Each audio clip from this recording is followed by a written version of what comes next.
Whenever you're wanting to plane the edge or work on the edge of a long board that's long enough to be unstable, I've set up a series of holes all the way along here that are the same height as the holes inside the inside the VERITAS twin screw.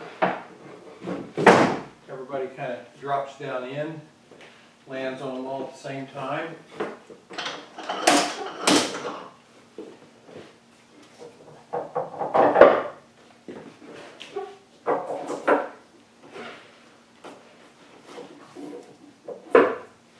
Underneath was a piece of leather that's the same thickness as the leather on the inside jaw, so everything is held nice and firm.